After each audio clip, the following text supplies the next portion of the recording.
Many people have been confused with the phrase forgiveness of taxes. But remember this, there is no forgiveness of the second installment of your 1942 federal income tax. This installment must be paid by midnight tonight. So be sure to put your check in the mail before that time.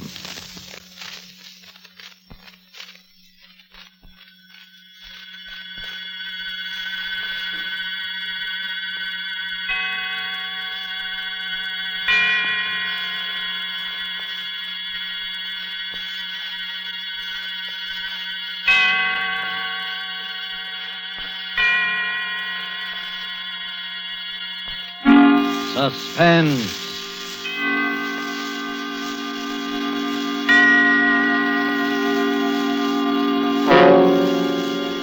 This is the Man in Black, here again to introduce Columbia's program, Suspense. Heading our Hollywood cast is a young lady known simply as Margot, whose talent for the art of suspense has been heard before on this series. Tonight, Margot, using the name of Jacqueline Blaine, tells of strange happenings on a Jude ranch, including the hurried and unexplained departure of an important guest. Appearing with Margot is Mr. Kent Smith, a newcomer to our microphone, as Gil Blaine, a young man forced by unrelenting circumstances into many odd and mysterious actions. Margot will soon be seen in Behind the Rising Sun, and Ken Smith is currently appearing in This Land Is Mine, both RKO radio productions. The story by Cornell Woolrich called Last Night is tonight's tale of suspense. If you have been with us on these Tuesday nights, you will know that suspense is compounded of mystery and suspicion and dangerous adventure. In this series are tales calculated to intrigue you, stir your nerves, to offer you a precarious situation, and then withhold the solution until the last possible moment. And so it is with The Last Night and the performances of Margot and Kent Smith. We again hope to keep you in suspense.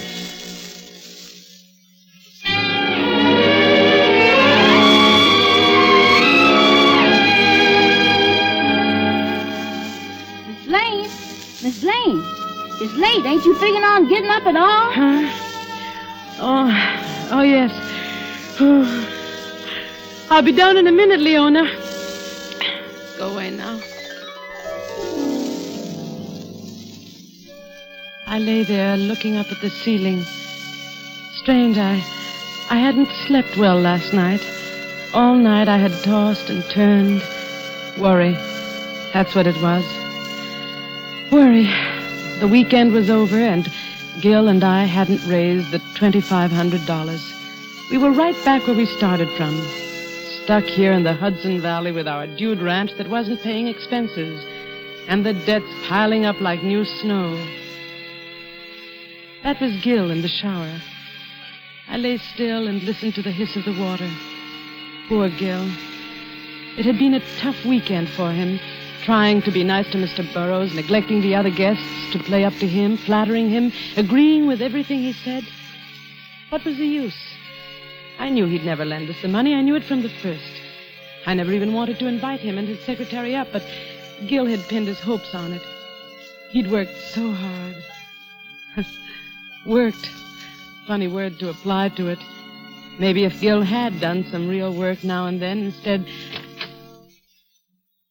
Morning, Jackie. Morning. Well, how did you make out? How did you make out with Mr. Burroughs? Gil, I'm talking to you. Is he still here?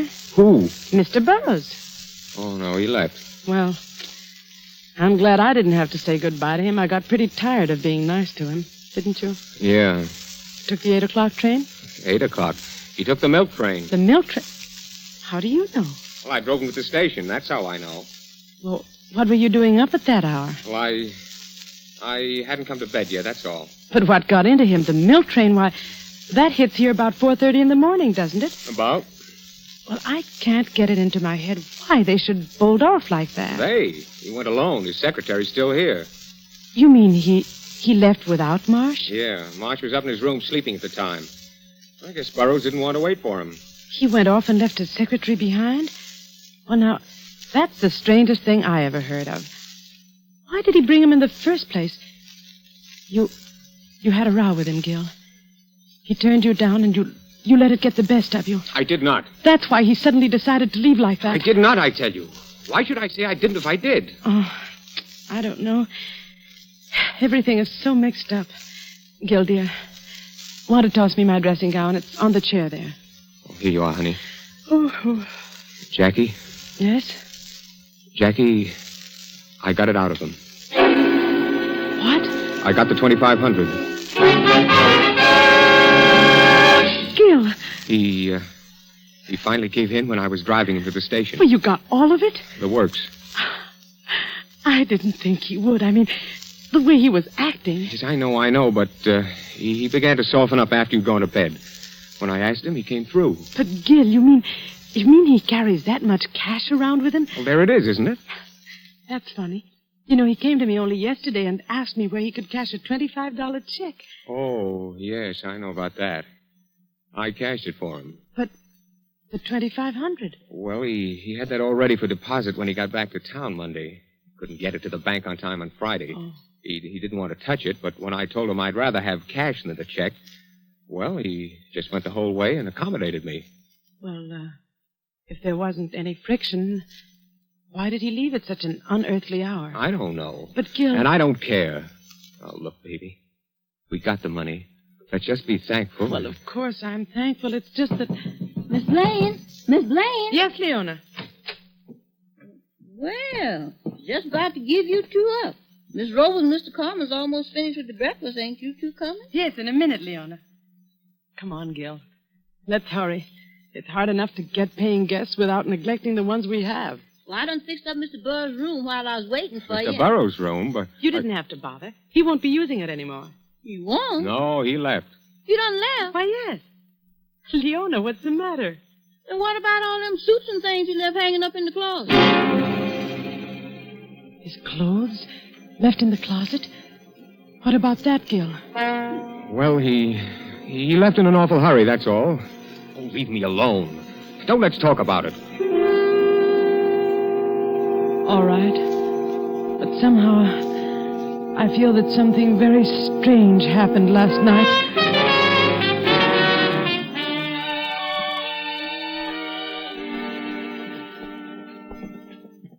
That's what happened, Mr. Nichols. I told him I wouldn't take any more stuff from him. Next time he tries it, it'll be too bad. For him. Here comes Gil and Jackie. Yeah. Have some more eggs, Carmen? Oh, Oh, hello, Gil. Oh, hello, Jackie. Gil. What do you do so chummy about? Why, we were just talking about Mr. Burroughs. Mr. Burroughs? Why, yes. Mr. Carmen had an appointment to play golf with him today. Golf? Yeah, yes, fine player, fine player. Oh, by the way, where is he? I haven't seen him all morning. He's not here. Not here? Well, what do you mean? He's left. He left? Yes, can't a guy leave if he wants to? Sure, I... Well, for one, I'm glad. He was an old goat. He's mad because he made a pass at her. Well, you didn't like him too well either, Carmen. You see, Carmen had a run-in with him back in the days of bootleg gin. Oh. Well, let's not talk about it. Gil's right. Mr. Burroughs is gone. Let's forget it. What's this? Oh, Mr. Mars. What did you say about Mr. Burroughs leaving? Do we have to go through this again? Gil, please. Mr. Burroughs left on an early train. Oh, you're joking. No, I'm not. But I don't understand. Well, you're his secretary. You ought to know what he's going to do. That's right, Gil. I should know. That's why it's so strange. He told me we definitely were going to stay until this afternoon. Well, he changed his mind. Blaine's right. Oh, yes, and she's here. Just a minute. Miss Blaine. Miss Blaine, telephone. Coming.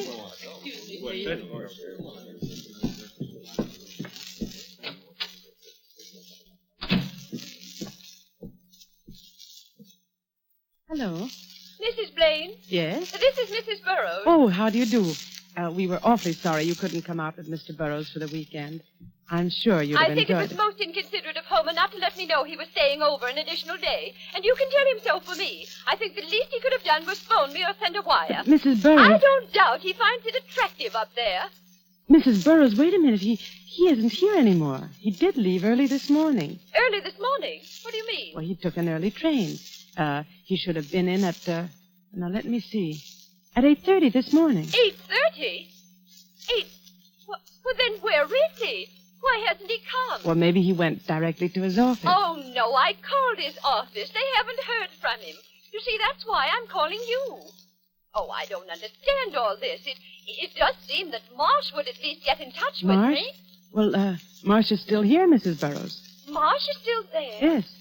He went off without Marsh? Oh, now I know there's something wrong.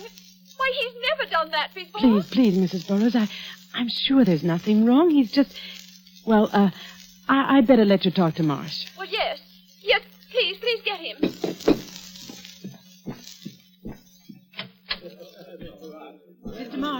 Mr. Marsh, Mrs. Burroughs is on the phone. She wants to talk to you. Better take the extension in the front room. All right. She's very upset. We have to calm her. Hello, Mrs. Burroughs. Marsh is coming. Oh, something's wrong. I know it.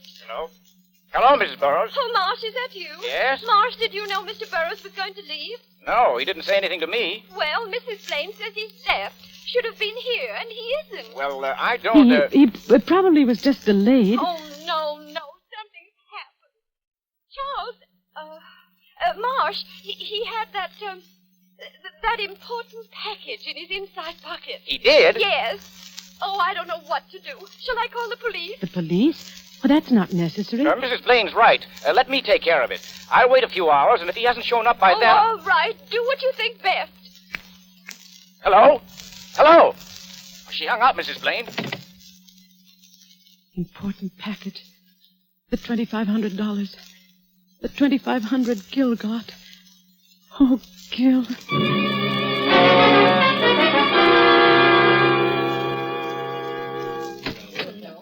That was Mrs. Burroughs. She was awfully upset. Well, Burroughs didn't show up.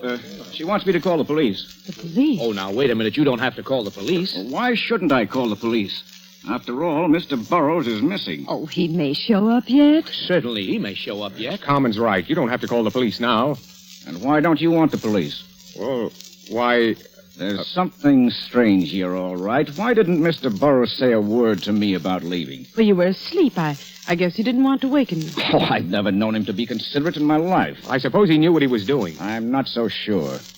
What do you mean? Well, if he knew what he was doing, why did he leave his return ticket on the dresser? A strange silence fell over the entire group. Marsh was suspicious. Soon he would call the police. And I had a strong feeling that Gil knew more about this than he let on.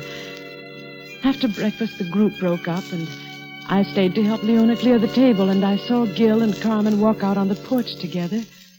Cigarette, Gil? Yeah, thanks. Yeah. Here. Yeah, fine morning. Listen, you didn't ask me out here to speak about the weather. No, I didn't. I want the money you owe me. Yeah, that's what I thought. It was due long ago. With the interest, it adds up to $2,500. I can't pay you now. Why not? You said you'd pay it today. Well, it's not that I haven't got it. It's what? Well, everything's so mixed up now. You know. You mean Burroughs' disappearance? Look, give me another 24 hours. I'd like to, Gil, but... Gil! Here comes Jackie. All right, 24 hours and no more. I'm sorry if I'm interrupting something important. Oh, no. We're just talking about the weather. It is lovely, isn't it? Yeah. Well, I better get up to the golf course. Oh, say, Gil, could you lend me the car to drive up? It's pretty far, and I'll do plenty of walking when I get there. Well, as a matter of fact, Carmen, I'm going to use it myself. Oh. Well, in that case, I'd better start walking. So long. Goodbye. He was after the money, wasn't he? Yeah, but I didn't give it to him. Why not? Mr. Burroughs gave it to you, and we do owe it to Carmen. Can't you leave me alone for a minute? Say, you two, why the frown? Hello, Miss Robles. I don't want to interrupt a private fight, so I'll state my business quickly.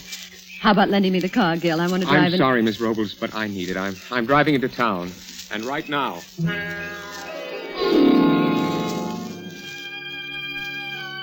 Gil drove off. The rest of the day went by in a haze. Gil didn't come back. He stayed away all day without even phoning me. He had never done that before. It almost seemed as though he avoided me intentionally. Toward evening, as I was putting the finishing touches on dinner, Leona came up to me. There's a man here to see you, Miss Blaine. Where is he? In the front room. Well, who is it? Somebody I ain't never seen before. All right. I'll talk to him. You look after things here, Leona. Yes, ma'am, I will. Good evening. My name's Ward. I'm Mrs. Blaine. You wanted to see me? I wanted to have a few words with Mr. Blaine. Oh, I see. What was it about? You know what it's about. It's about Burroughs. His office sent me down. Mr. Burroughs? What about him? He was a guest here, wasn't he? Yes. When did he leave? Last night, my husband drove him to the station. Really? How interesting. What do you mean? We happen to know that he never got on that train. Oh. I thought maybe your husband could tell me a few things I'd like to know. I'll see if he's here. Just a moment. I'd also like to see some of the other guests. Well, I'm sorry, but nobody's here just now. Miss Robles is out walking, and Mr. Carmen hasn't... Carmen? Carmen? A short, fat Italian? Why, yes. How did you know? Mr. Burroughs always ran into him before. Now I'd like to see your husband. Please sit down. I'll see if I can find him. Thank you.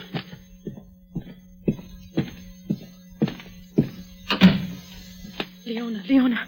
Yes, Miss Blaine? Has Mr. Gill come back yet?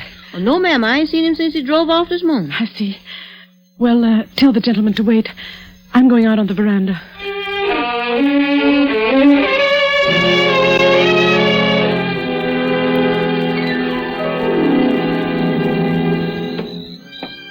I went out on the veranda.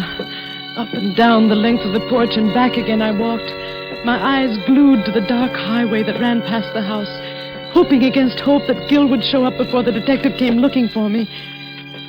Gill had the $2,500 on him, Burroughs' cash, that important package Mrs. Burroughs spoke of to Marsh. I had to see Gill first, and suddenly I saw a car speeding down the road. Gill's car.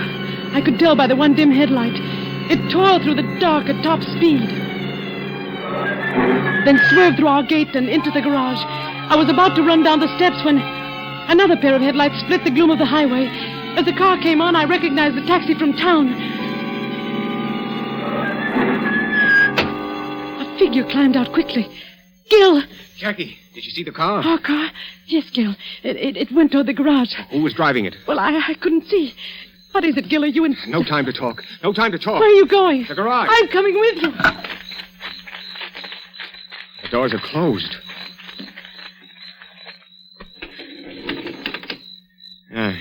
There. Nobody here. Anyone in the car? No. Whoever it was, beat it. Oh. I'd like to know who it was. Gill, I don't understand what this is all about. Well, frankly, I don't either. I was parked in front of the store in town. I came out and saw somebody hop in my car and drive off like mad. That's odd. I don't know what he was after, but I don't think he got it. I chased the car all the way here in the taxi. I saw it coming down the road. I thought it was you. Well, let's go back to the house.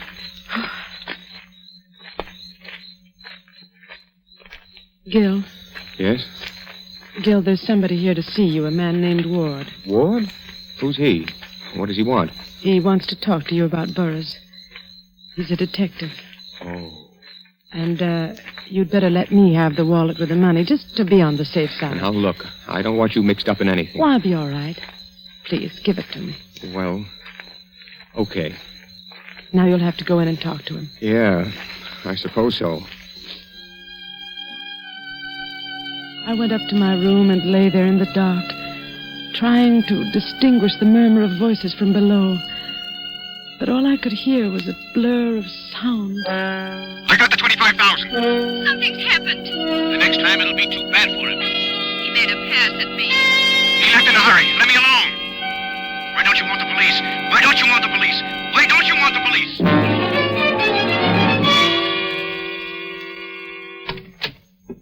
Jackie, you awake? Yes. Here, sit down, Gil. You look tired. Yeah, I am. Very. What did Ward say? Not much, but I know he's suspicious. He's going to stay tonight. Oh. Well, let's get to bed. I'm tired. Oh, by the way, did you see the key to the rumble seat? The key to the rumble seat? Oh, no. Must have lost it. Good night. Gil, you've never told me.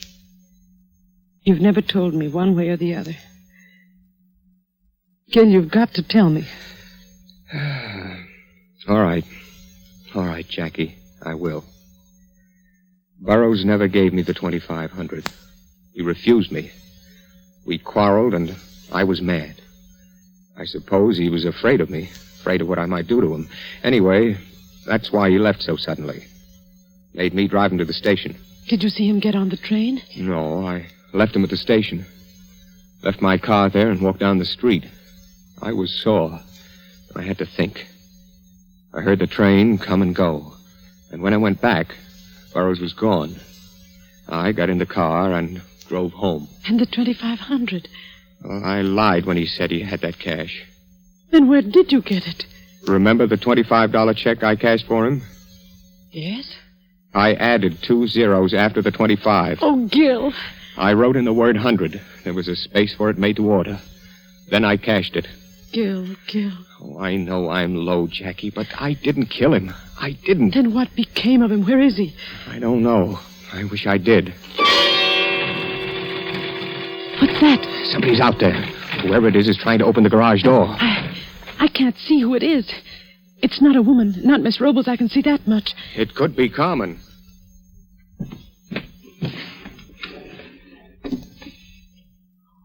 What are you doing in that drawer? Just getting this gun. Now, quiet. No, Gil. Give me that gun. You can't shoot anybody in the dark like that. Please, Jackie. I'm going to turn on the lights. Don't, Jackie. Yes, Gil. Oh, he's running away. Gone. Who was it? I couldn't see. Could you? No, Gil. Well, now it just means waiting until the next time. Oh, Jackie, what am I going to do? I don't know, dear, but we'll get out of it somehow. How? I'm all mixed up. There's one clear thing. Somebody is awfully interested in that car.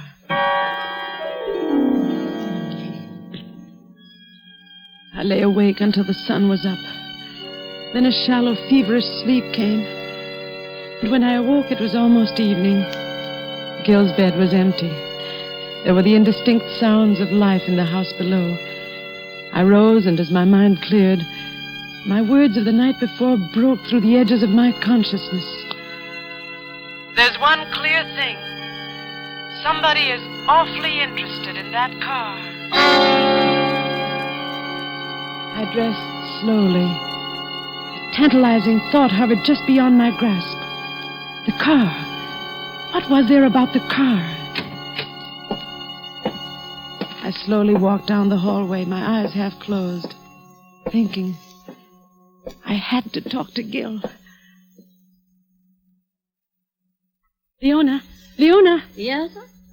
Where's Mr. Gill? Well, he done went to town with Mr. Ward. He went with Ward? Yes, and right after breakfast. Mr. Carmen gave him a lift down and... Carmen? Yes, but Mr. Gill, he done left you this note. Oh, let me see it. Jackie, I've gone downtown with Ward. I'm going to tell him about the check. And whatever happens will have to happen. No, Gil. No, Gil, no. Jacqueline! Leon, I've got to stop him. I'm going to drive to town.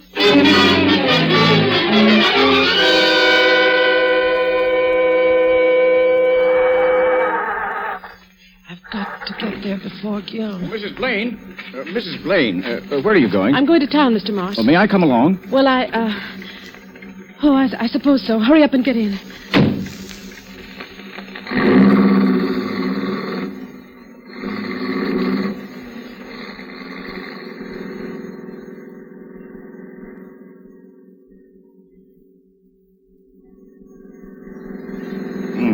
Getting dark. Yes. I hope you don't mind me driving so fast. I'm in a terrible hurry. No. Pull down the next side road. What? I said pull down the next side road. A gun? Yes, a gun. Now do as I say. There's something in this car I want. I won't. I must get to Gil. Let go of that wheel. Let go of that wheel. I said there's something here I want. There's a car coming. Let go.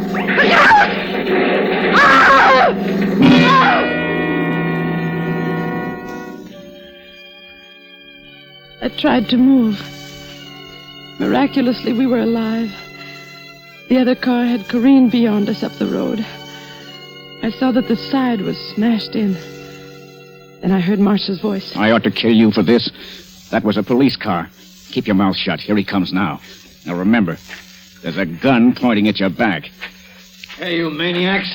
What's the idea? You trying to kill somebody? Oh, sorry, officer. We had a little trouble with the steering wheel. Well, you won't have any more trouble with it. This is the end of your license. Oh, see here, officer. I'm in a terrible hurry. If you let me drive to the station... Wait a minute, buddy. Let's have your names. What's yours? Come on. Marsh. Charles Marsh. Charles Marsh. What's yours, lady? Mrs. Gilbert Blaine. Yeah. And yours? Well, come on. What's yours? What's your name? Who are you talking to? That guy in the rumble seat. The rumble seat? Mr. Burroughs. Oh, it's Burroughs, is it? Well, why don't you say so? Hey, what are you, a wise guy sitting there like a mummy? Come on, answer me, will you? Hey, wait a minute. This guy's dead. You did this. The rumble seat flew open when we crashed. Officer, he's got a gun. He murdered that man. I'm warning you. Keep back or I'll... Oh. That takes care of him. You're all right now, sister. Yes. I'm all right now.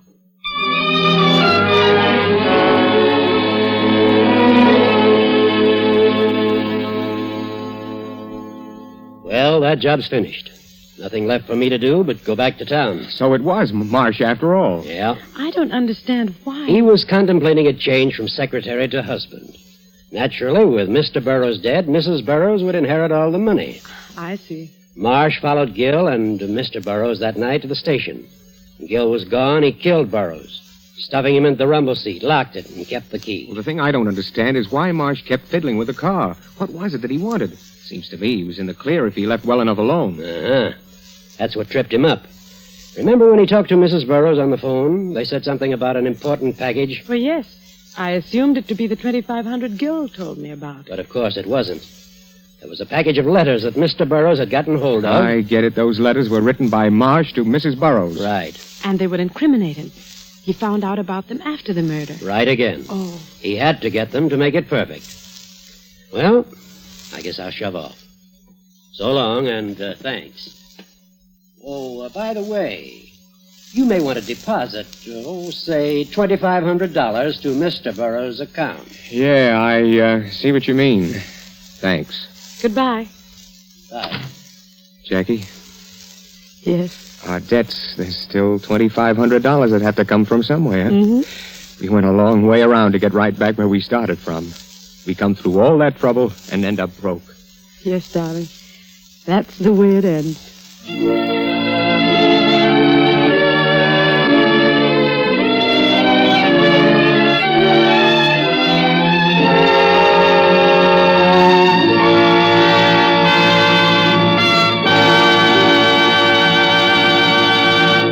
And so closes the story called Last Night, starring Margot and Kent Smith. Tonight's tale of Suspense. This is your narrator, the Man in Black, who conveys to you Columbia's invitation to spend this half hour in suspense with us again next Tuesday, when John Sutton and George Zucco will star in the suspense play by John Dixon Carr called The Man Without a Body. The producer of these broadcasts is William Spear, who with Ted Bliss, the director, Lud Gluskin, and Lucien Mahowick, conductor and composer, and Cornell Woolrich, the author, collaborated on tonight's Suspense. This is CBS, the Columbia Broadcasting System.